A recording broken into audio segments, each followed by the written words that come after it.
Salut à tous, alors encore un épisode Mentalité Martiale Podcast, chaîne Chaos Suisse.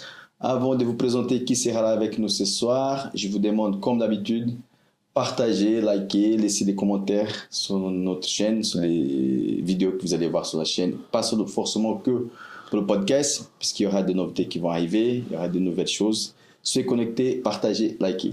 Donc ce soir, je suis avec Joss, ancien joueur de tennis professionnel qui fait du JJB aussi, du jiu-jitsu brésilien. Donc, avec une histoire très très riche, des points communs entre les deux sports. En plus, ça tombe très bien parce que ça fait une semaine, ce week-end passé, qu'il a démarré l'Open Genève de tennis. Donc, on va avoir encore plus des informations par rapport à ces magnifiques sports. Ok, merci beaucoup, Joss. Merci. Tu peux te présenter un petit peu vite fait?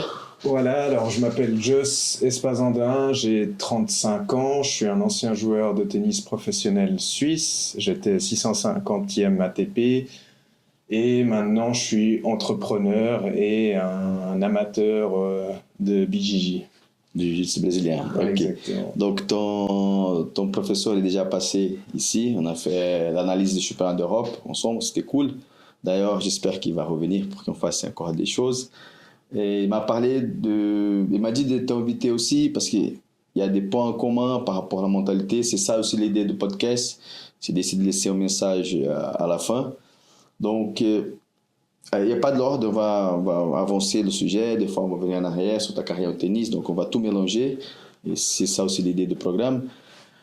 Qu'est-ce que tu trouves en commun aujourd'hui? On va commencer comme ça, entre le jiu-jitsu brésilien et le tennis. C'est une bonne question, mais je pense que de toute façon, dans les deux sports, quand on le pratique, on va dire que au jiu-jitsu, quand on rentre sur le tatami, tout le monde est égal. On s'en fout de savoir l'âge, le poids, la ceinture. Enfin, quand on va s'entraîner, tout le monde est au même stade. On commence, on s'entraîne et tout le monde est traité entre guillemets de la même manière. Au tennis, c'est pareil. Du moment que t'es professionnel, tu prends ta raquette, t'as mis ton short, tes chaussures, ton t-shirt, bah, tout le monde est pareil. Il n'y a pas d'être humain extraordinaire ou d'alien ou j'en sais rien. On a tous deux bras, une tête, deux jambes. Donc, ça, je pense que c'est vraiment pour moi le plus gros point commun. Non, très intéressant, parce que je dis toujours aussi, des fois quand je participe pour des podcasts ou d'autres situations, et c'est vrai, dès qu'on met le kimono, la seule chose qui change, c'est la ceinture. Donc ça, je trouve bien pour garder une certaine hiérarchie. Mais ça ne veut pas dire que le ceinture bleu est moins fort qu'un ceinture violet et vice-versa, moins gradé est plus fort. C'est juste pour une question de ton, déjà. Ça veut dire que la personne est là et normalement, elle doit avoir plus de connaissances techniques. Mais après, le reste, c'est pareil. Il n'y a pas de race, pas de couleur. Tout le monde est pareil. Ça, c'est vrai que... Donc voilà, c'est intéressant de savoir que le tennis est comme ça aussi. Pour moi, ça devait être comme ça dans tous les sports. Mais voilà, des fois, peut-être, c'est pas comme ça. Très bien. Et donc, le jiu-jitsu brésilien, ça fait combien de temps que tu as commencé? Je pense que c'était en ou en octobre de 2024. Donc, ça fait même pas encore un an. Ouais. Et tu as déjà participé des tournois? J'ai fait le championnat d'Europe et une compétition à Turin. Ouais. Très bien. Et pourquoi tu as décidé de te lancer direct dans la compétition des JJB, du jiu-jitsu brésilien? C'est une bonne question, mais je pense que je suis arrivé... je m'entraînais avec Wendell chez Tone Up et c'est vrai qu'il m'a dit, après 2 mois, même pas, il m'a dit « Ah, mais tu vas aller au championnat d'Europe, non ?» Et moi, je le regarde, je lui dis peut-être pour voir. Oui, non, oui, comme je suis un peu joueur, je lui ai dit oui, sans vraiment me rendre compte de ce que c'était, l'impact que ça pouvait avoir. Je lui ai dit oui, allons-y. Et je me suis entraîné pour ça, je me suis entraîné vraiment presque tous les jours. J'ai fait de mon mieux à mon niveau, évidemment, et je suis arrivé là-bas avec 3 mois de jiu-jitsu et je savais même pas qu'il y avait des points. J'ai découvert le jour où j'arrive là. Avant son premier combat. Parce que Wendell, il me dit on s'en fout des points, faut soumettre, c'est ça. C'est une bonne stratégie. Ouais. C'est bon. Donc voilà, j'ai fait un premier combat, j'ai gagné par soumission. Et t'as écouté ton coach là? Ah oui, là, il n'y avait pas le choix. Je suis arrivé, je savais même pas quoi faire. Donc j'écoutais, et c'est bien, c'est assez sympa. Ça n'a rien à voir avec le tennis, parce qu'évidemment, quand tu joues au tennis, et à mon époque, maintenant ça a changé, il n'y avait pas de coaching. Ou très peu, c'était discret. Normalement, tu n'avais pas vraiment le droit, parce que là, tu l'entends, sors là l'appel, fais ci, fais ça, mets dans ta garde. Enfin, c'est vraiment, tu te sens vraiment accompagné durant le combat, on va dire. Donc, et après, tu as fait une deuxième compétition à Turin. Voilà. Donc, c'était 2 tournois que tu as participé depuis que tu as commencé. Et comme je t'ai dit avant de commencer donc, le programme, il y a beaucoup de questions qui vont venir dans ma tête pendant. Et déjà, une question que ça vient. Donc, c'est 2 ambiances complètement différentes. Un tournoi du niveau support public. Oui. Donc tennis, donc c'est voilà.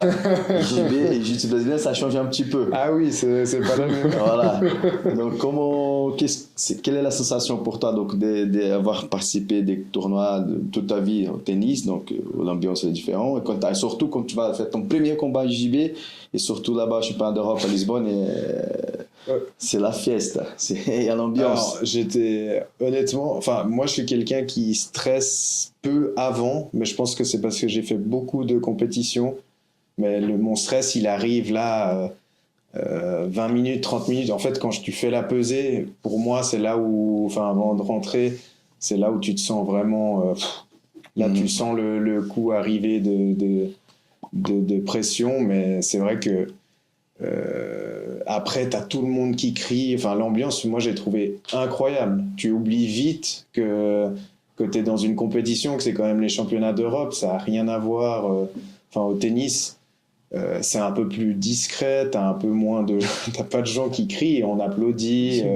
Oui, il peut y avoir des gens qui crient, mais c'est tranquille. Et pendant les échanges, il n'y a pas de bruit. C'est assez feutré, on va dire, l'ambiance.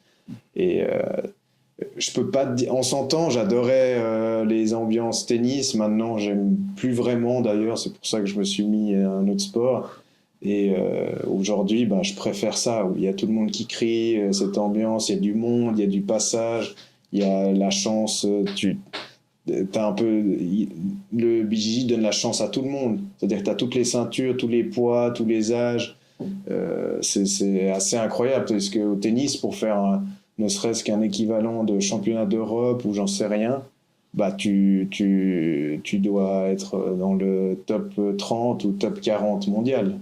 Donc, tandis qu'au BJJ, tu peux, selon ta ceinture, tout le monde a sa chance. Et ça, c'est incroyable. Une autre question. Donc, l'entraînement de JB, je ne sais pas précisément comment ça se passe chez Wenden, mais normalement, c'est entre 1 heure, 1 heure et demie, 2 heures. Peut-être se dépasser un peu plus. Mais normalement, c'est comme ça. Et le tennis, combien de temps c'est la durée d'un entraînement? Peut-être, je sais, peut-être que sur certains travails, ça peut changer, mais en général... Ça variait beaucoup, mais c'est vrai que la majorité du temps, tu faisais dans la journée 3-4 heures de tennis et 2 heures 2 heures de physique. Ça va être de fitness jusqu'à des intermittents ou de la coordination, des choses comme ça. Et comme un entraînement de tennis, ça peut durer 4 heures, sans arrêt. Sans arrêt, oui. Des petites pauses peut-être, mais... Oui, beaucoup de pauses. Oui, tu t'arrêtes quand même souvent, dans 3-4 heures d'entraînement, tu t'arrêtes souvent quand même, parce que c'est quand même fatigant rien que d'être debout. Et comment le jiu-jitsu brésilien est rentré dans ta vie? En fait, je m'entraînais avec un associé à Wendel, donc juste la préparation physique, parce que j'ai toujours aimé faire du sport, mais j'ai un peu quand même lâché le tennis. Donc, je faisais un peu de préparation physique parce que tout seul, j'arrive plus à m'entraîner. Je pense que j'ai fait trop d'entraînements vraiment durs, où vraiment la tête, elle était en souffrance, on va dire. Et donc, je prenais des personal training avec Jesse, il s'appelle. Et évidemment, là-bas, il y avait Wendel.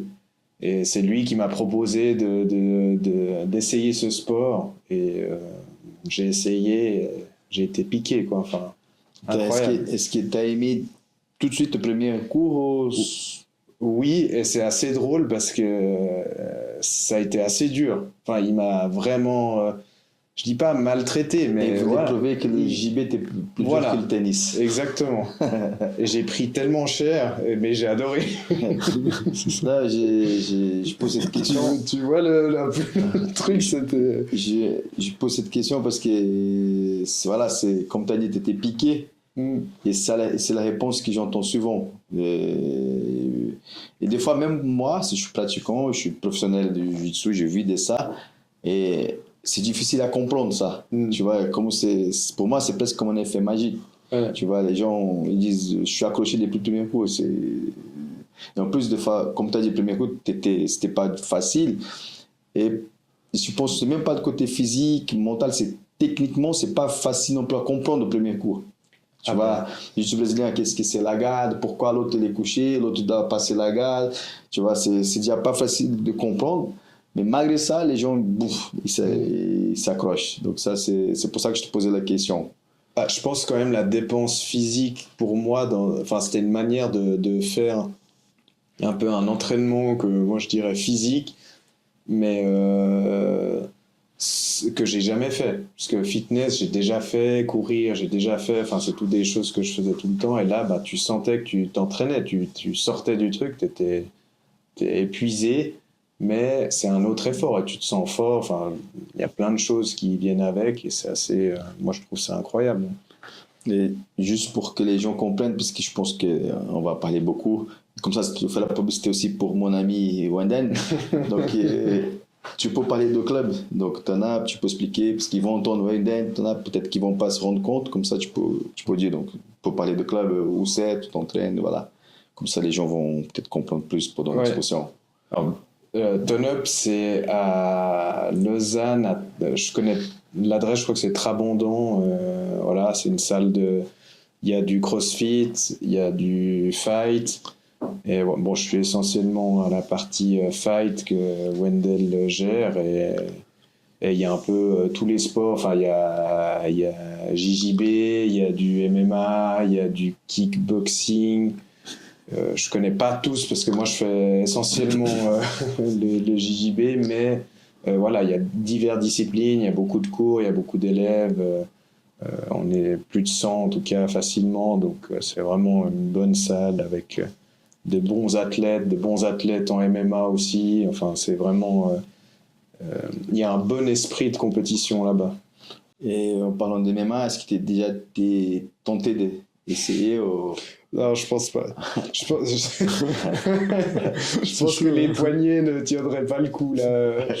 C'est un peu sensible. J'ai pas encore pris, mais peut-être que dans quelques années, ne sait-on jamais. Mais pour l'instant, ça m'intéresse pas. Mais est-ce que tu aimes voir les combats de MMA? J'adore ça. Tu suis un peu. Oui. Donc, tu as été voir le combat d'Anthony Hijo aussi? Alors, je suis pas allé voir, mais j'ai suivi à la télé. Non, je regarde tout le temps l'UFC, évidemment, le Brave le week-end passé. Franchement, j'aime bien. Et j'aime bien maintenant que je commence à comprendre, on va dire, les quelques bases du sol et tout ça. Et ça, je trouve vachement intéressant. Pourquoi ils font ça, pourquoi ils font... Ce qui est intéressant quand tu fais des GGV, c'est que tu comprends mieux les MMA. Oui. Enfin, en tout cas, c'est c'est pas juste des coups. C'est mon avis. Enfin, j'aimerais également poser une question qui concerne. J'ai envie de récoller dans le temps et de demander plutôt comment est-ce que tu as découvert le tennis. Enfin, à quel âge tu as commencé à jouer au tennis? Parce que quand même, tu as fait toute une carrière là-dedans. Donc, ça a commencé à quel âge et pourquoi? J'ai commencé à 3 ans.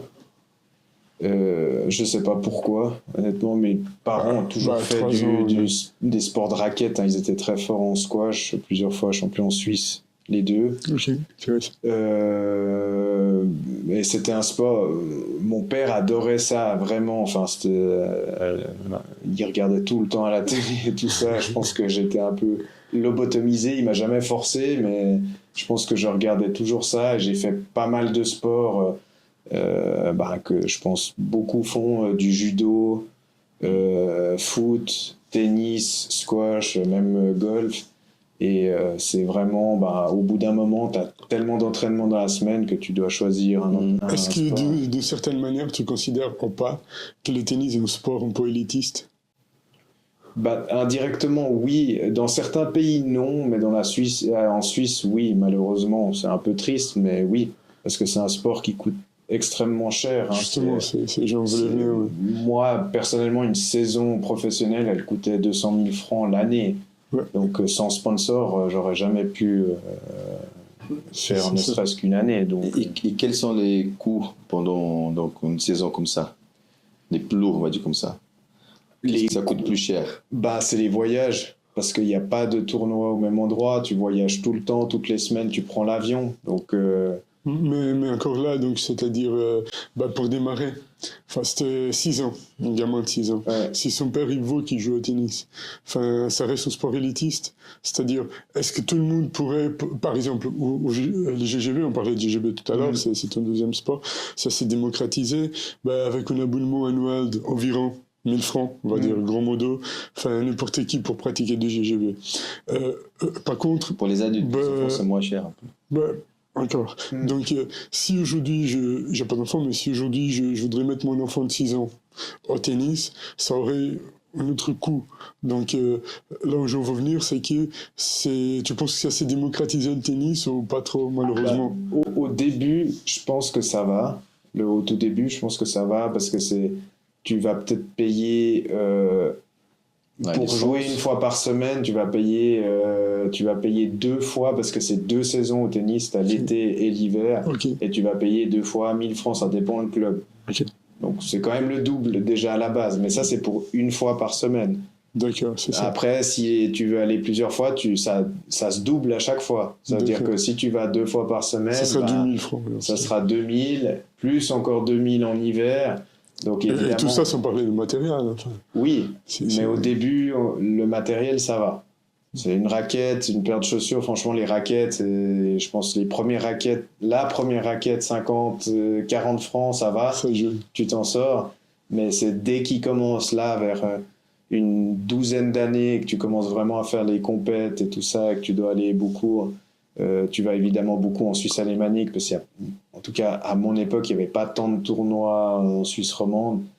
Là, ça commence à coûter. Tous les week-ends, hôtel, inscription de tournois, les cordages, les raquettes. Et c'est à partir de quand est-ce que tu as pu commencer à rentabiliser un peu ce sport? Jamais. Je dis toujours que le tennis c'était mon premier business parce qu'en fait un tennisman, même tu prends Wawrinka ou n'importe qui, c'est un indépendant du sport, donc c'est un travailleur indépendant. Bien sûr, ok. Donc il a ses charges, il a ses entrées. Et moi, mon premier business, j'ai joué 7 ans vraiment pro, de 16 à 23. Et ça m'a coûté presque 1 million si on compte toutes les années. Je disais avant, j'ai gagné $12 000 officiellement. Donc, forcément, voilà. tu investissais. La balance, c'est pas ouf. Hein. Ouais. C'était déséquilibré un peu. C'est compliqué pour avoir des sponsors. Oui et non. Mon père était entrepreneur, donc j'ai pu avoir beaucoup de sponsors. Moi, j'avais entre 150 et 170 000 francs de sponsors. Mais mes parents sortaient quand même compléter 30 à 60 000 francs par année, ce qui est énorme. Si. Et tu as commencé à quel âge à faire la compétition? Au tennis, je pense que j'avais 12 ans les premières, mais passé vraiment pro, le cap, c'était 16 ans. 16 ans. Et c'est quel moment qui t'a vu, ok, j'ai envie de faire ça sérieusement? Tu te rappelles un peu quel âge? Oui, j'avais 14 ans. Je jouais encore. Je faisais essentiellement du foot et du tennis. Et je jouais, 4 fois par semaine au foot et 5 fois par semaine au tennis.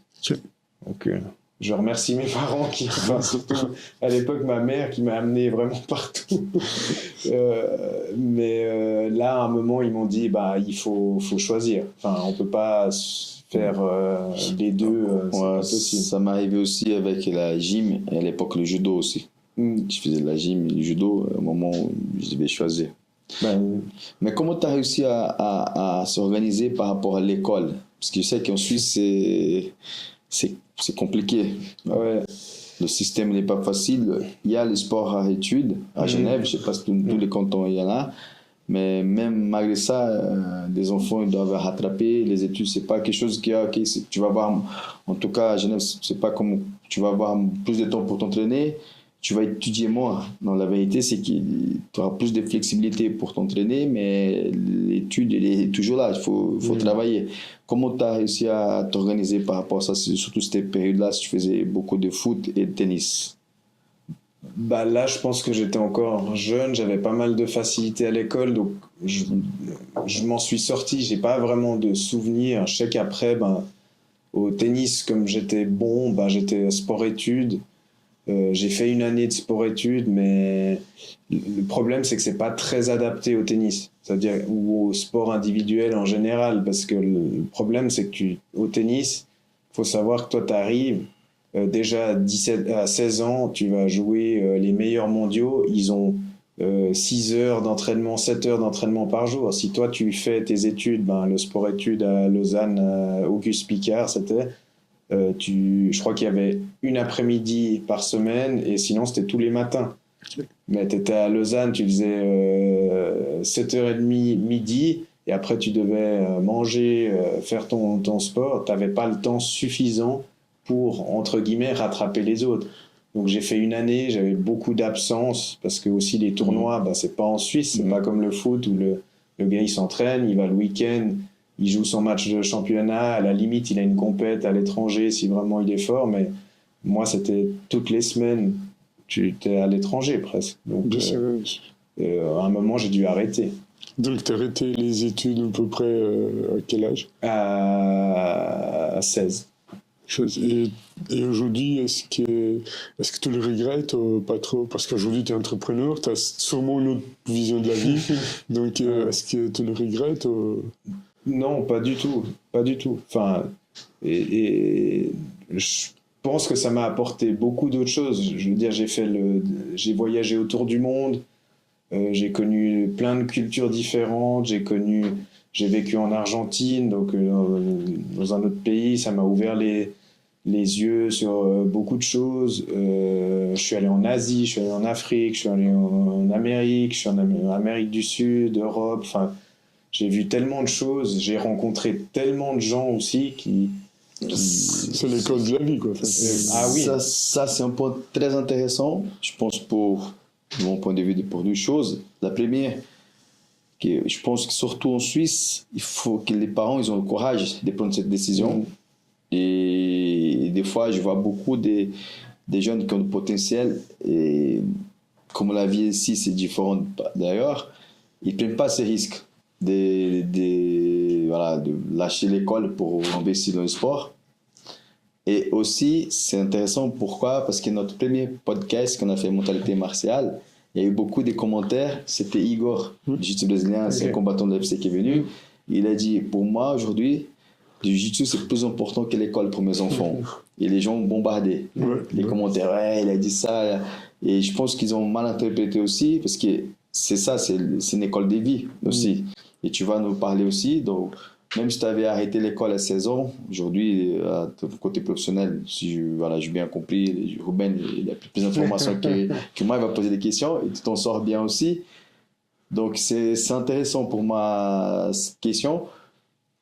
Et juste une chose, je ne suis pas en train de faire la publicité, je ne suis pas en train de pousser les jeunes qui écoutent ça. C'est pas pour dire aux parents, regardez Igor, regardez Joss, il faut qu'on arrête l'école. Sinon, demain, c'est moi qui vais se voir les commentaires. Je suis foutu, là, c'est fini. Ma sœur, elle a étudié, elle est à Cambridge, elle a fait des masters à McGill, à l'université de Genève. Et ça se passe très bien aussi pour elle. Je veux dire, il n'y a pas de... Il n'y a pas de règle. Et tu peux avoir étudié, sombré, enfin, c'est ta vie, c'est ton chemin de vie qui va faire que. Je pense que ça, là-dessus, il ne faut pas que les gens ils se méprennent. Et moi, je ne suis pas en train de promouvoir non plus le fait d'arrêter l'école, mais c'est vrai que dans le tennis, c'est assez compliqué quand tu compares aux autres pays qui sont beaucoup plus adaptés, qui ont des écoles à distance, tu vois, comme la France et tout ça, où le gamin a 12 ans déjà, les bons, ils font... Mais là, des cours à distance. j'ai encore une autre question dans la tête. Mais malgré, comme tu as dit, que le système n'est pas très bien adapté en Suisse, il y a toujours des bons tennismen, des joueurs en Suisse. Alors, quelle est la raison pour toi? Bah, je pense qu'il y a une bonne école, il y a une bonne, on va dire, on est peut-être bien éduqué pour le tennis, je dis, parce qu'il y a beaucoup de clubs, donc il y a beaucoup de gens qui pratiquent quand même en Suisse, mais et je pense qu'on a eu beaucoup de chance, ça c'est une chose. Maintenant, il faudra voir comment sera la suite, hein, parce qu'on a eu des monstres. Demain, on verra. Je suis pas sûr Je pense que nous sommes mal habitués d'une certaine manière. Je pense un peu. Nous Ouais. sommes pas mal habitués. Ça va être plus compliqué les années à venir. Après, j'espère qu'il y aura quand même quelqu'un qui va émerger. Et voilà, mais c'est vrai que passer après Federer, voilà. C'est pas évident. C'est une mission compliquée. Et quand tu t'as vu monter dans le ranking, parce que tu vois le ranking ATP, donc c'est quoi la sensation? Purée, cette semaine, je suis 700e, et puis cette suite, donc c'est un peu fou, parce qu'en plus, à mon époque, il n'y avait pas énormément de joueurs à l'ATP, on était peut-être 8, c'est tout en Suisse. En sachant que les deux premiers, c'était Federer et Wawrinka, donc ça, c'était déjà la première chose. Et c'est vrai que tu vois déjà, je pense que le premier accomplissement, c'est gagner ton premier point ATP. C'est là où vraiment tu te dis, oui, là je suis professionnel, oui, là je suis quelqu'un. Et après, tu te rends compte qu'un point, ça te sert à rien. Tu fais toujours les qualifs, tout ça. Tu retombes un peu sur terre et tu recommences. Après, tu fais un quart de finale, tu vas jouer là, tu commences à grappiller des points. Après, tu te dis, là, il faut que je passe sous le top 1000. Tu continues. Après, tu te dis, après le top 1000, il faut que je fasse ma première demi-finale, peut-être dans un tournoi un futur, ou peu importe, ou commencer à faire des qualifs de challenger. Donc, tu commences à toujours. Je pense que, en fait, c'est un peu comme, moi je suis au début de ma vie entre guillemets de jiu-jitsu, mais c'est un peu la même chose, c'est-à-dire que tu penses qu'il y a beaucoup de joueurs de tennis qui disent « Ah, mais je vais avoir un déclic et ça va aller tout seul ». Non, tu as plusieurs déclics, ça veut dire que c'est comme je disais, tu fais ton premier point, tu passes sous les 1000, tu fais ta première finale, tu gagnes ton premier tournoi, et toutes ces choses-là vont faire que tu y vas étape par étape. Tu peux pas, il n'y a pas genre un truc et tu prends un toboggan et tu y vas. Non, c'est pas comme ça. Et quel était ton match le plus dur, ou celui-là qui t'a plus marqué? Et puis, je suppose que tu as déjà gagné des tournois, donc quel était le tournoi qui t'a fait plus plaisir d'avoir remporté? Alors, le tournoi qui m'a fait le plus plaisir de remporter, c'était plus en junior, parce que c'était vraiment mon premier tournoi, on va dire, en international que je gagnais. C'était en Bolivie. Voilà, et j'avais eu des matchs vraiment durs. Enfin, j'avais passé beaucoup de temps sur le terrain et j'avais gagné le simple et le double. Okay. Donc ça, c'est un peu mon meilleur souvenir. Après, le meilleur match, j'en ai pas tant que ça. Je pense que j'ai un défaut et peut-être que je me rappelle trop de mes défaites. J'ai 2-3 matchs qui me font un peu mal. Je pense à un match que j'ai perdu à Gstad, à l'ATP de Gstad, où je gagnais 6-2, 4-1. J'avais une balle à côté du filet, je l'ai mise de côté, enfin je l'ai ratée. Et c'était contre qui? C'était Yann Marty. Et lui, après, il a passé la qualif et il a passé un tour dans le tableau principal. Je le salue d'ailleurs s'il regarde. Donc, Alors, je vais te poser peut-être plein de questions pour bête, parce que c'est pas mon sport, même si j'aime bien, comme je t'ai dit avant, j'ai regardé beaucoup à l'époque des Guga, Kirten, comme tous les Brésiliens. Je crois que on ne va pas avoir d'autres non plus. Voilà. Est-ce que tu as eu du contact avec Wawrinka, Federer pendant ta carrière, ou ça se fait pas parce que vous êtes tous Suisses? Est-ce qu'il y a des rencontres, il y a des entraînements, ou pas du tout au tennis, il n'y a rien? Si tu les croises de toute façon parce que tu es amené à les voir, de là à dire contact, pas forcément, mais tu fais des entraînements. Parce que de toute façon, Federer, pas tant que ça, parce que lui, il était plutôt du côté suisse-alémanique, mais Wawrinka, il était dans le coin. Donc quand il était dans le coin, il cherchait toujours des gens avec qui s'entraîner. Parce qu'il est comme tout le monde, il avait besoin de gens pour s'entraîner. Pour toi, quels étaient les points forts de chacun? Par exemple, surtout Federer qui a fait la différence. Peut-être plusieurs choses, mais... Federer, je pense que c'était son aisance. Il était tellement talentueux, mais il était aussi... Il acceptait de... Et ça, c'est quelque chose qui est assez difficile, c'est qu'au tennis, tu gagnes pas un match, ça arrive presque jamais, en gagnant tous les points. C'est-à-dire que même si tu gagnes le meilleur match de ta vie, tu vas faire des fautes, donc tu vas faire des erreurs. Et lui, il avait cette capacité à effacer, entre guillemets, les erreurs, dire « Ah, mais là, j'ai fait une faute, je passe à autre chose ». Et ça, c'était vraiment... Ça paraît évident d'expliquer comme ça, mais en vrai, quand tu es sur le terrain, c'est compliqué. Moi, j'ai lutté avec ça toute ma carrière. J'ai envie de te dire que le point fort de Federer, dans ce cas, selon toi, c'est son mental. Ah oui. C'est vraiment lui, il avait vraiment ce côté où il acceptait d'avoir des mauvaises passes, où l'adversaire avait des bonnes passes, des moments où il perdait des points, des moments où il gagnait des points de folie.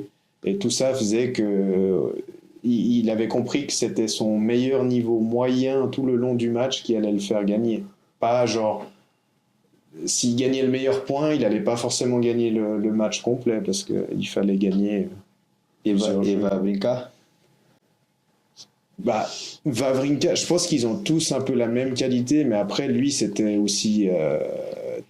tout le monde bossait, mais lui, il avait une dimension quand même physique assez importante. Il imposait, il frappait fort des deux côtés, il se fatiguait pas, donc c'était vraiment plus ça qui était pour moi impressionnant. Et vu que Ben a parlé de côté mental, donc il faut être vraiment fort, je pense. C'était combien c'était la durée d'un match le plus long que tu as joué, toi, par exemple? Je pense 4h10 peut-être. Donc j'ai rigolé même avant de commencer avec toi. J'ai regardé des matchs de tennis, des fois je faisais une petite sieste. J'étais sûr que j'allais me réveiller, je regardais encore, c'est vrai. Mais sans blague, il faut être vraiment fort mentalement. Et comme tu as dit, des fois, comme tu as dit au tournoi que tu as payé deux causes, une service, une balle, je ne sais pas comment. Et tu rates une opportunité de finir le match, ça peut tout et ça peut durer. Donc le côté mental, est-ce qu'il y a une préparation spécifique? Tu avais un coach mental. Comment c'est au tennis, la préparation mentale? J'avais un préparateur mental. Après, je ne sais pas si à ce moment-là, j'étais moyennement ouvert, je pense. J'entendais, mais après, c'est toujours...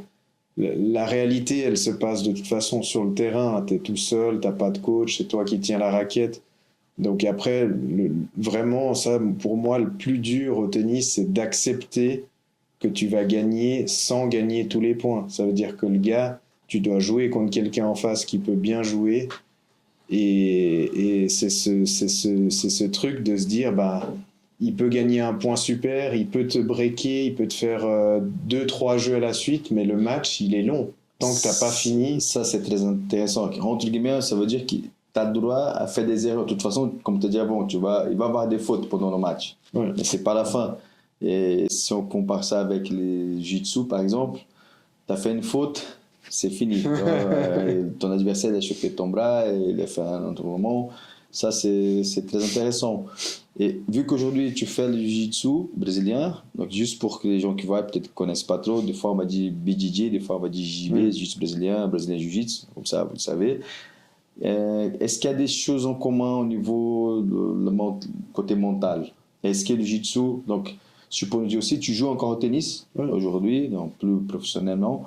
Est-ce que le jiu-jitsu, ça t'aide de ce côté? Est-ce qu'il y a quelque chose que le jiu-jitsu peut t'apporter pour le côté mental, même de toute façon? Voilà, si tu peux nous parler un peu, s'il y a des choses en commun aussi, côté la mentalité, jiu-jitsu brésilien, tennis, sport de combat en général. Bah, étonnamment, je pense que le jiu-jitsu m'apporte plus de choses mentalement que le tennis m'en apporte pour le jiu-jitsu.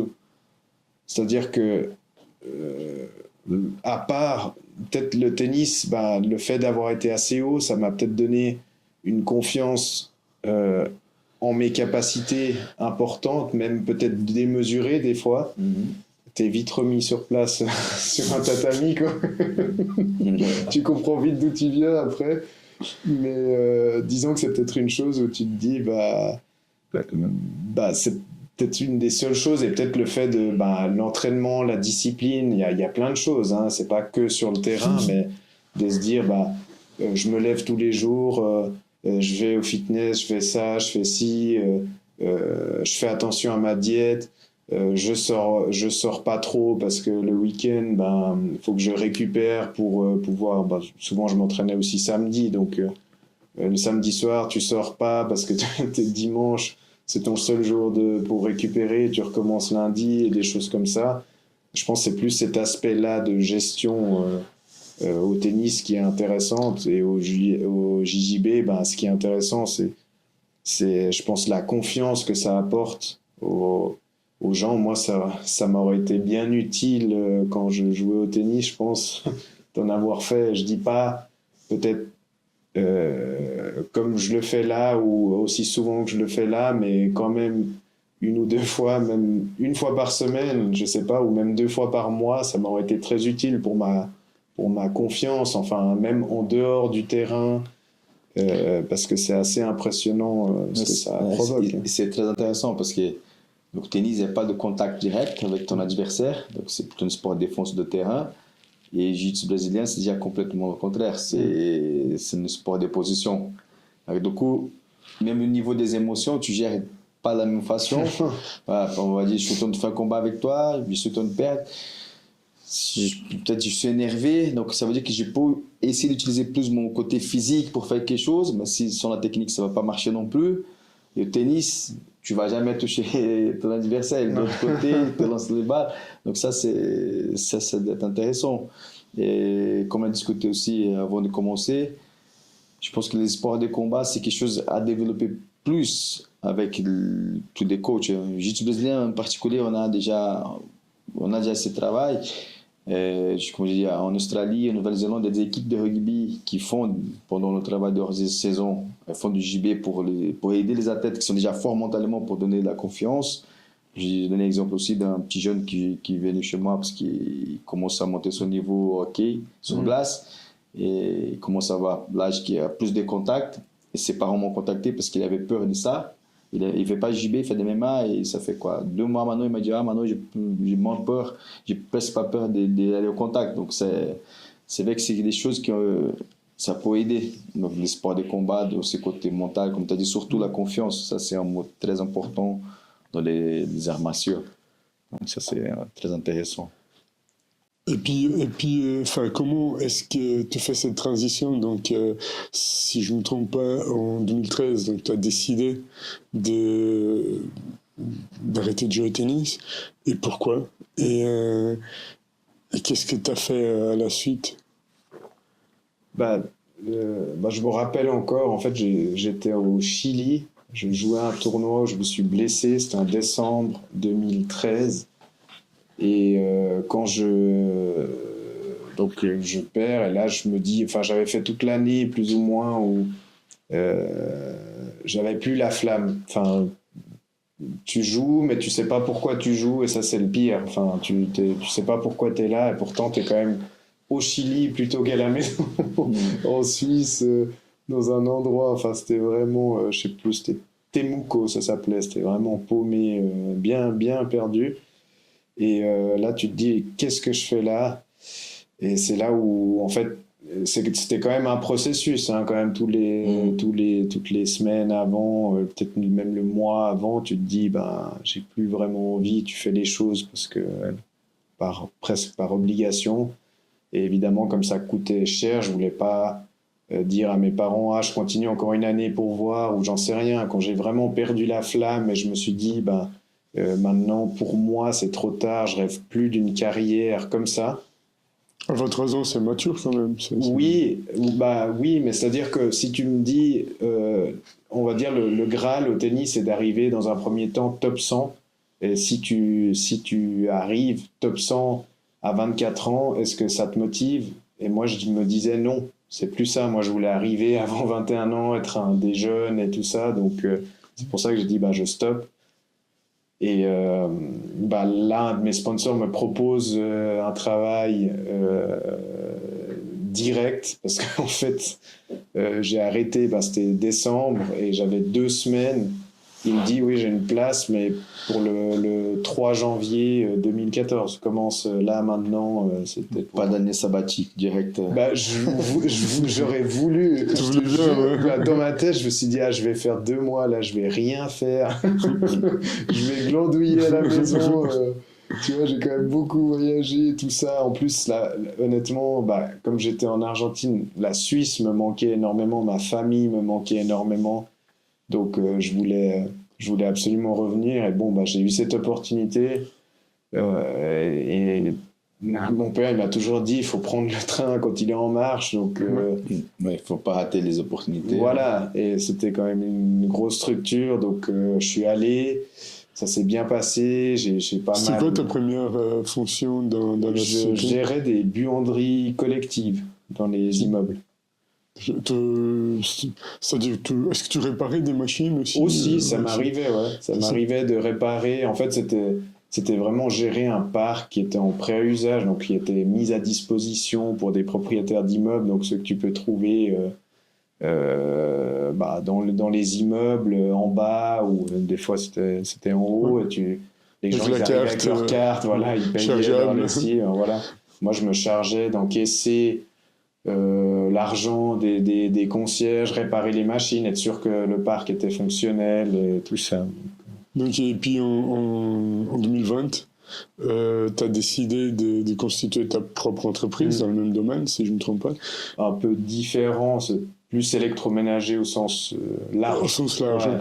Okay. Donc, c'est-à-dire?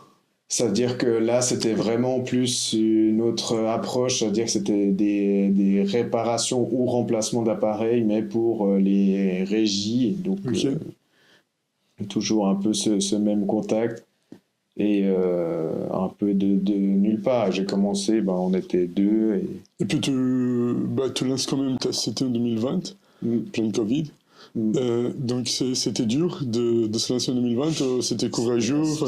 C'était pas la meilleure période de toute façon. Alors oui et non.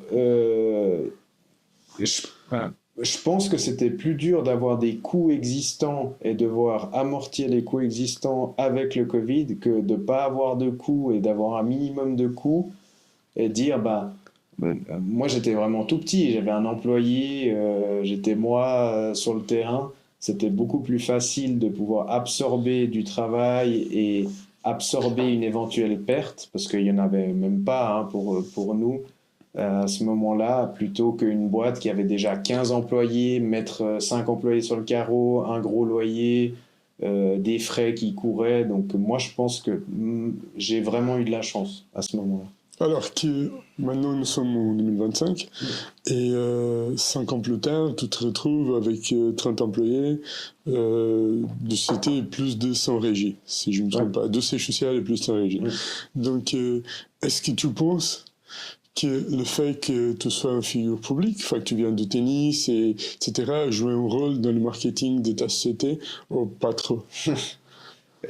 Oui, je pense.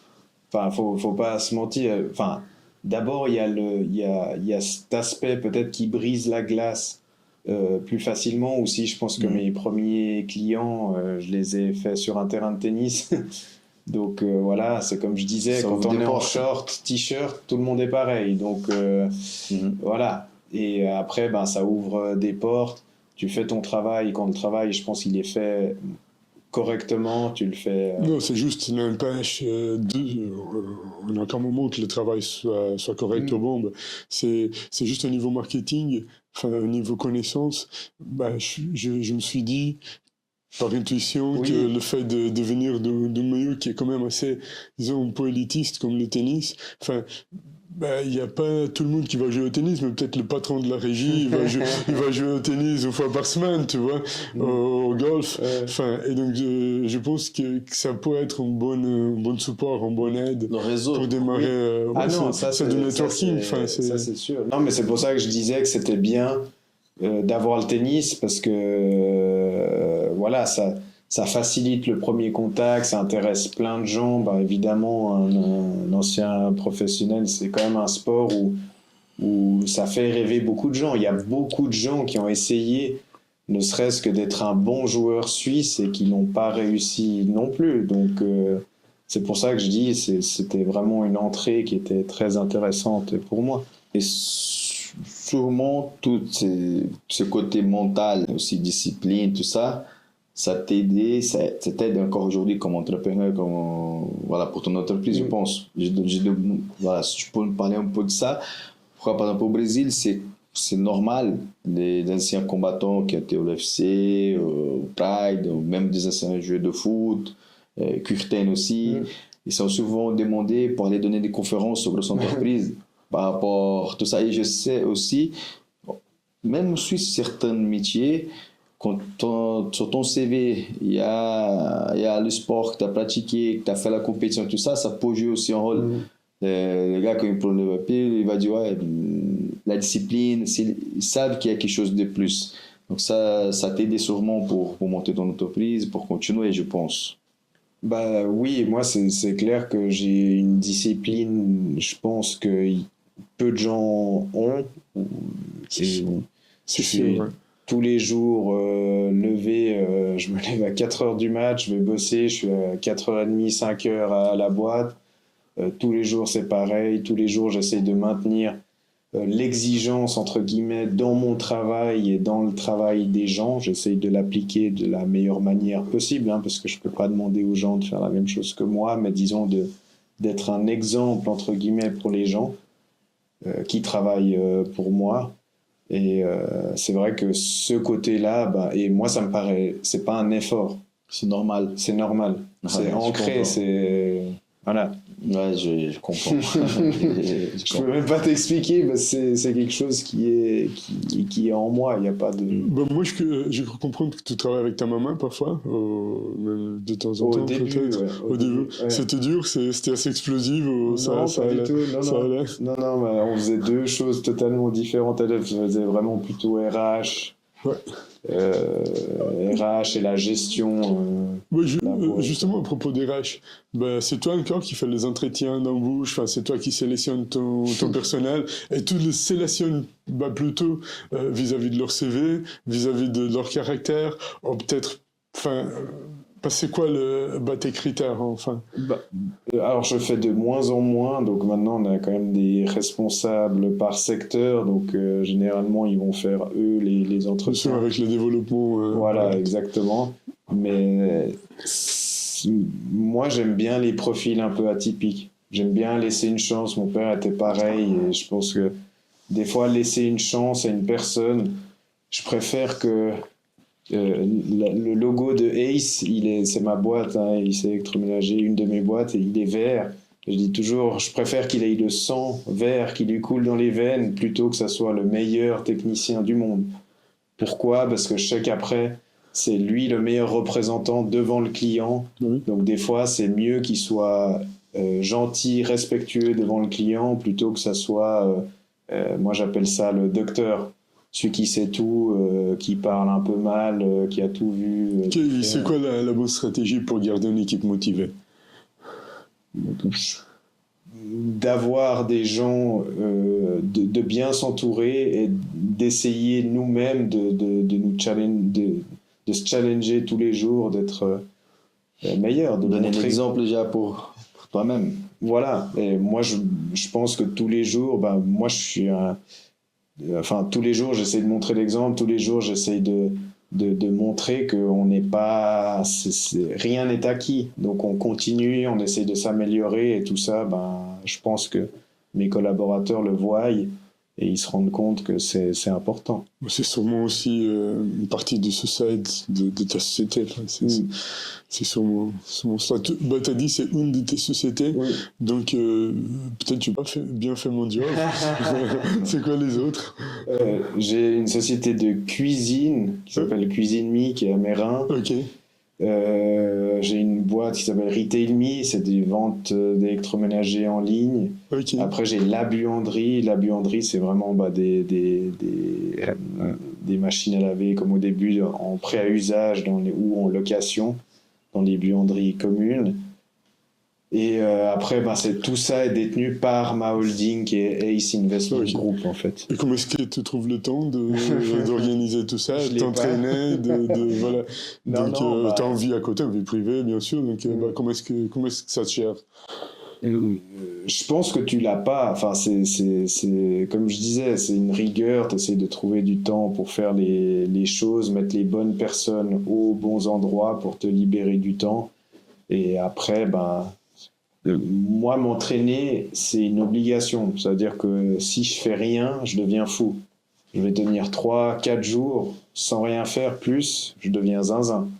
Enfin, je dois transpirer, je dois sentir qu'il y a quelque chose et pas juste aller courir. Enfin, là, il me faut un challenge, il me faut quelque chose, un petit truc qui me pique un peu, quoi. En parlant de... Alors, on va changer un peu le sujet. Je pense que... Ouais, non. C'est vrai. Et je pense les gens ils aiment. Moi, j'aime bien les entrepreneurs, ils ont toujours des bonnes choses à dire. Et puis... Ils vont postuler. C'est de la persévérance. Par un nouveau CV. Si tu veux son CV. Non, ça va. Je te donnerai la personne de contact. Il s'appelle Claudio. Ça va. Alors, ça, c'est une question pour le public, parce que je ne peux pas dire c'est malheureusement, heureusement, mais je sais que les gens aiment la polémique. Et c'était nouveau pour moi avant de commencer, on avait discuté et je n'imaginais pas du tout que ça existait au tennis. Est-ce que tu peux nous parler des matchs truqués? Au tennis, c'est quand même un sport, entre guillemets, où tu es tout seul sur le terrain. Donc, il y a 2 personnes. Et comme il y a un service, un engagement, il y a beaucoup de choses qui dépendent d'une personne. Donc, évidemment, du moment qu'ils ont laissé toutes les sociétés de paris en ligne et tout ça rentrer dans ce milieu, c'est devenu un peu le capharnaüm parce que, évidemment, les gens, ils pariaient pour tout. Et il y avait beaucoup de gens qui approchaient des joueurs pour leur demander de perdre le premier jeu de service, perdre un match, perdre un set. Donc, c'est quelque chose qui a pris beaucoup d'importance. Et je pense que c'est un des sports le plus pourri par les matchs truqués pour l'instant. J'imaginais pas du tout. Et ça, c'est que au niveau, ça... tout le niveau ATP en général. Après, il y a des montants différents. Ça veut dire que ça fait un moment que je suis loin de tout ça et au courant de toutes ces choses-là. Mais ça se passe comment? C'est un agent qui arrive vers l'autre joueur et dit écoutez, comment ça se passe? Oui, généralement, est-ce que ça dépend des niveaux. Ça t'est arrivé? Ils ont déjà quelqu'un qui t'a proposé? Alors, moi, personnellement, non. Parce que je pense que le petit drapeau suisse à côté dit non calmait pas mal de ça fait un travail psychologique.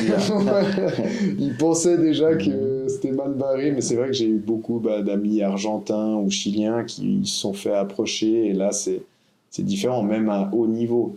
C'est-à-dire que mais là, même comment? C'est un agent qui arrive, c'est comme ça se passe? Oui, ou c'est des fois c'est un gros poisson de l'espèce de mafia qui vient et qui dit tu dois là typiquement c'était quelqu'un qui avait approché un pote à moi. L'histoire elle est publique, hein. De toute façon il n'y a rien de secret. Il s'appelait Marco Trungelliti. Et lui, il était approché, donc le gars, il lui dit je veux te voir pour parler de sponsoring. Donc ça tombe bien, il était argentin, il avait besoin d'argent, donc le gars, il le contacte, il se voit. Au moment où il se voit, il lui dit écoute, le téléphone, il reste là, on va faire un petit tour dehors. Et c'est vrai que là, il commence à lui parler des sommes, comment ça se passe. Généralement, ils avancent 100 000 dollars déjà rien que pour faire un peu partie entre guillemets de la famille, et après tu as toute la partie tu dois choisir le match. Donc lui jouait Challenger et les tournois ATP. Donc les Challengers, je sais plus, c'était 25 000 dollars en plus si il bradait un match en Challenger, et ça pouvait aller jusqu'à 100 000 en Grand Chelem. Et C'est incroyable. lui devait faire un truc tout bête sur sa page Facebook, il devait changer sa photo le jour avant de profil. Pourquoi? Ça donnait le signal que c'était ce match-là qu'il allait balancer. Incroyable. Et ton pote, il a dénoncé ça. C'est Oui. pour ça que. Et c'était quoi les conséquences pour le gars qui est la Et personne? pour le pote, Le gars, jamais rien. Le pote, moi, parce qu'en fait, moi, j'ai écrit le mail, donc c'est pour ça que j'ai été mêlé à l'histoire sans lettre. Et c'est juste qu'au début du procès, ils voulaient savoir qui est-ce qui était au courant de ces affaires-là. Donc évidemment... mais il y a eu quand même un procès juridique. Ah oui. Enfin, ouais, Oui, ok. Mais ça Il y a eu donnait quoi à la fin? Il y a eu des... Non, il y a eu des... Alors, c'est les joueurs qui ont ramassé, il y a eu des suspensions, il y a eu des gens qui étaient bannis, mais les principaux intéressés, qui sont les parieurs, il n'y a personne qui a ramassé quoi que ce soit. Ça tombait sur les joueurs à la fin. Toujours. Je pense que c'est la seule... C'est difficile de choper les têtes, et il y a des pays où il n'y a même pas de loi, en fait, sur ces... Ils étaient pris de court. Il n'y avait pas de loi là-dessus. Donc c'est faisable. J'ai pensé. En France, tu peux te faire attraper au pénal pour ça, mais par exemple en Argentine, t'as pas de loi. C'est plus l'ATP qui te met une sanction, mais c'est pas le pays qui va te mettre une sanction. Ok, merci. Pour moi, c'était nouveau. Avant, on a parlé beaucoup de l'Argentine et on a parlé aussi de l'école de vie. Donc ça, c'était ton école. Donc t'as arrêté l'école avant, mais c'est ça qui t'a donné la possibilité de faire ton entreprise, tout ça. Mais avant de te demander comment c'était, t'as passé quoi? Tu m'avais dit avant, combien de temps tu étais en Argentine? Tu as vécu là-bas? À peu près 3 ans, je pense. 3 ans, donc ça, je pense, intéressant. Mais sans être vraiment... Enfin, j'étais basé en Argentine, mais après, je voyageais beaucoup dans le monde. Ok, donc juste pour un petit peu plus pour le public et pour nous aussi, encore un petit sujet polémique. Et le doping au tennis, comment ça se passe? Ça, c'est tabou, ça. C'est Joker. Et on n'avait pas discuté de ça avant. C'est on vrai. n'avait pas parlé, donc c'est vraiment... Tu sais qui j'y pensais, mais j'ai pas lancé. Écoute, Il y en a. Mais c'est Mais tabou. comment c'est le contrôle et tout? Parce que c'est un sport olympique quand même. Donc... Ouais.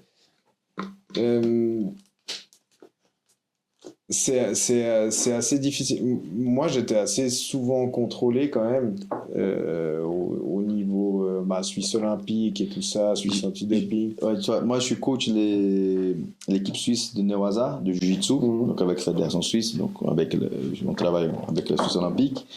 Et j'ai l'impression que les athlètes en Suisse, ils sont bien contrôlés.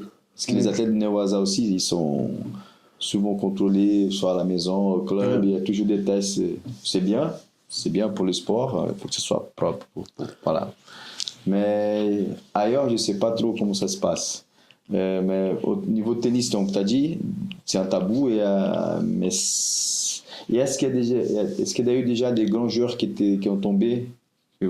Non. Je me rappelle pas. Il y a eu Sinner là dernièrement qui a fait 3 mois. Enfin, d'ailleurs, ça c'était incompréhensible. Parce que je crois que c'était du clenbuterol ou quelque chose comme ça, et il a pris 3 mois, or que Simona Alep, qui était aussi numéro 1 mondial, elle a fait 2 ans ou 3 ans de suspension pour la même substance. Donc c'est pour ça que je dis c'est tabou, parce que moi je connais beaucoup de joueurs qui sont clean, hein, pas de souci, mais il y en a aussi, voilà. Et le problème, c'est que l'image du tennis est très importante, donc on peut pas faire tomber certains noms. Mais tu penses qu'il y a déjà certains athlètes connus, on va dire comme ça, qui se sont fait choper en caché, c'était caché ou pas? Voilà. Si tu veux pas parler, tu n'es pas obligé non plus. Je pense. Qu'il y en a déjà qui Oui. se font choper et personne ne sait, personne entre guillemets. Mais ça. Ok, donc intéressant. Donc on va changer un peu. Alors, on va revenir sur ton école de vie. Je pourrais plus mettre le pied sur un terrain de tennis. Laisse-moi, je joue encore en août une fois, après c'est fini. Tu fais du maintenant, c'est vrai. Donc par rapport donc ça, ton école de vie, tu as vécu, j'ai bien compris, c'était des allers-retours, mais pas mal de temps quand même en Argentine. C'était pour t'entraîner plus, je pense, au niveau Argentine, l'effort. Tu étais au Brésil aussi, donc comment c'était tous ces voyages? Est-ce qu'il y a une qui t'a marqué plus? Qu'est-ce qui t'a apporté dans ta vie? Moi, j'y repense là maintenant, je me dis que c'était complètement fou, enfin que j'allais, je sais pas, à 18 ans, je me retrouvais, parce que je voyageais pas toutes les semaines avec un coach, et des fois j'allais dans des bleds, je sais pas, à Fortaleza au Brésil tout seul. Genre 19 ans. Il s'est jamais arrivé quelque chose au Brésil? Non, nulle part. Moi, je faisais assez attention et j'étais profil bas. Et je parlais très très bien argentin, donc avec l'accent argentin. Et quand ils me demandaient, j'étais argentin, j'étais pas suisse. Dans le doute. Donc, tu vois, faire la publicité pour mon pays, c'est beaucoup de médias. Non, mais moi, t'étais là-bas 40 ou 50 fois. Rien, jamais. Jamais. Voilà. Merci. Et pourtant, j'ai bien fait le Nord, où les gens ils disent qu'il y a beaucoup de problèmes. J'ai aussi fait Rio, Sao Paulo, tout ça. J'ai jamais eu de problème. Et la plupart de tes voyages, c'était plus en Amérique latine ou aussi en Europe, d'autres pays? Non, vraiment partout. Amérique centrale, les États-Unis. Canada, Asie, Afrique, enfin j'ai vraiment fait tous les continents. C'était incroyable. C'est extrêmement enrichissant de pouvoir voyager autant. Vraiment... Et comme tu as dit, quand tu réfléchis un peu, c'était fou. Pas 18 ans, tout seul au Brésil, ailleurs. Et si tu as défini un truc, okay, cette école de vie m'a apporté ça. Qu'est-ce que tu pourrais dire comme ça? Tous ces voyages, tout... Moi, je pense la débrouillardise, parce que quand tu y penses, tu te dis, le gars, il est allé, il avait 18 ans. Il débarque, je sais pas, au Brésil, il parle pas portugais. Tu te dis... aujourd'hui, je sais pas si je referais la même chose, sans la même organisation, parce que des fois, tu débarquais... moi, je savais où j'allais, mais je savais pas comment j'y allais. Parce que les tournois, c'était pas facile comme aujourd'hui. T'avais pas Uber, toutes ces choses-là, où une fois, je me rappelle que je débarque au Japon, et je me suis dit, c'est bon, ils parlent tous anglais, moi c'est bon. Faut savoir que ma mère est anglaise, donc je parle anglais couramment. Je me suis dit, c'est bon, tout ça. Et en fait, le voyage se fait, je vais arriver, je rencontre un couple et je dis il me dit mais vous allez où? Je dis que j'étais tennisman professionnel. Il me dit vous allez où? Vers Akihabara. D'ailleurs, c'est un endroit très sympa à aller. Je suis allé l'année passée. C'est assez. J'ai été là. Et en fait, il me dit ça va être compliqué. Je dis comment ça? Vous parlez japonais? Je dis non, pas du tout. Il fait, ici, il y a peu de gens qui parlent anglais. Hein. Et là, c'était le stress. Et je me rappelle que j'avais fait un voyage assez compliqué. J'avais peu dormi. Et là, il me dit non, le plus simple, c'est pas de prendre le train parce que tu dois changer une fois. Tu prends le bus et c'est le 27e arrêt. Donc là, moi, je me suis dit, mais c'est quoi ce track? Et il m'est arrivé un truc assez fou parce qu'en fait, j'arrive et donc je fais j'étais fatigué, j'arrêtais pas de m'endormir. J'attends 1, 2, je notais sur mon téléphone pour pas oublier, tu sais. j'arrive donc à ce fameux endroit, j'arrive à la station de bus, et je descends, je monte direct dans un taxi complètement perdu, je dis je veux aller là. Et le gars, assez marrant, il fait le tour du truc et il revient. Et là, je me dis, non, là, il y a un problème. Je refais de nouveau le tour. Il refait avec la voiture le tour. C'était juste un pâté de maison, comme ça. En fait, tu étais là. Oui. Et je dis, non, je dois aller là, monsieur. Je dois aller là. Et il me fait... Et c'était juste devant. J'étais tellement stressé. Je voulais descendre du truc, tu vois. Et en fait, l'hôtel, il était là. C'était écrit en tout gros où je devais aller. Enfin, Ouais, mais c'est comme ça, comme tu as dit, c'est comme ça qu'on apprend à se débrouiller aussi. Exactement. Est-ce que tu as un tournoi de jiu-jitsu brésilien prévu? Alors, pas tout de suite. Maintenant, j'ai pas regardé le calendrier, mais j'aimerais faire tout prochainement. J'ai pas regardé là maintenant, mais je vais en faire tout prochainement. Mais tu combats 82, 5. 85 sans kimono, donc ça veut dire 88 avec kimono. Ouais. Est-ce que tu préfères passer, tirer la garde? Ou tu sais pas encore? Tirer la garde. T'es un gardero. Voilà, exactement. Et t'as une garde spécifique.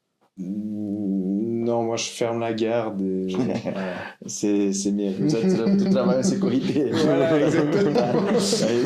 Pour le moment, pas de jugement, s'il vous plaît. Non, mais je te donne un conseil. C'est quelque chose à garder même pour ton jour, pour l'avenir. Ce que les gens ne font pas beaucoup. J'ai un élève qui est sans ceinture noire qui est très très fort en garde fermée. Il est déjà master. Et des fois, il fait des compétitions chez les adultes. Il a fait un AJP. Et je lui dis, ça s'appelle Tic Tac, il fait beaucoup de clip-points aussi. J'écoute, t'inquiète pas, je veux juste que tu arrives à fermer la garde. Je sais qu'après, ça va être compliqué pour lui. Et aujourd'hui, les gens ne font pas beaucoup. Ouais. Beaucoup, voilà, ils sont perdus. Tu prends même un gars qui est très très fort, un jeune compétiteur, tu mets dans une garde fermée, si tu as une bonne garde fermée, ça peut compliquer. Donc, c'est une bonne stratégie. Ah, ça, c'est le coach hein, qui me. C'est le prof qui me dit de faire ça. Peut-être qu'il dit ça parce qu'il est un peu désespéré. Ferme la garde. Non, mais c'est ça. On va demander la prochaine fois qu'il vient. Il faut qu'il vienne. Un commentaire là. Tu dis, c'est pourquoi, c'est une stratégie. Il s'est dit, c'est rien faire, lui. Allez, ferme la garde, c'est plus facile. Donc, t'as encore des questions? Non, moi c'est tout bon. Je te remercie beaucoup d'être venu. C'était très sympa. Donc, pour nous, c'était vraiment cool aussi. Avant de finir, j'espère que vous avez bien aimé. Donc, je pense qu'il y a encore une mentalité martiale, même si et ça fait pas longtemps qu'il fait des sports de combat, des arts martiaux, mais il y a toujours des points communs, surtout pour la compétition et je pense pour la vie aussi. N'importe quel sport et surtout un sport comme le tennis, le côté mental est très très fort, très, très important. Likez, partagez, commentez et comme ça va aider la chaîne. Et je sais que ça fait déjà quelques épisodes que je dis qu'il y aura de nouvelles choses. C'est pas pour moi. Il va y avoir de nouvelles choses bientôt. Restez connectés. Donc tu veux laisser un message? Merci de m'avoir accueilli, c'était sympa de parler un peu de mon parcours. C'était vraiment un plaisir. Et je pense que ça va changer, 2-3 vont être choqués parce qu'ils s'attendaient peut-être à des trucs plus spécifiques sur les arts martiaux, mais... Non, mais tu sais, nous, on le fait exprès. Enfin, c'est très cool que tu sois venu, ça donne une autre air, enfin, et puis ça faisait un moment qu'on essayait que tu viennes, mais puis il y a eu des contraintes professionnelles, enfin, surtout de notre côté. Donc, ça nous a fait vraiment plaisir de faire ta connaissance et de comprendre aussi que les arts martiaux, ils ont un impact, et le sport en général, un impact dans la vie des gens, et que c'est motivateur et surtout, ce que j'ai le plus apprécié en toi, c'est pas que le côté entrepreneur, pas que le côté sportif, c'est les deux côtés et la discipline. Parce que moi, je crois qu'avec la discipline, on arrive à tout faire. Donc, voilà, c'était ça le message de cet épisode, et c'était ça que j'aimerais partager aujourd'hui. Ok, merci beaucoup. Joss. Merci. Joss, merci beaucoup d'être venu. Merci en tout cas.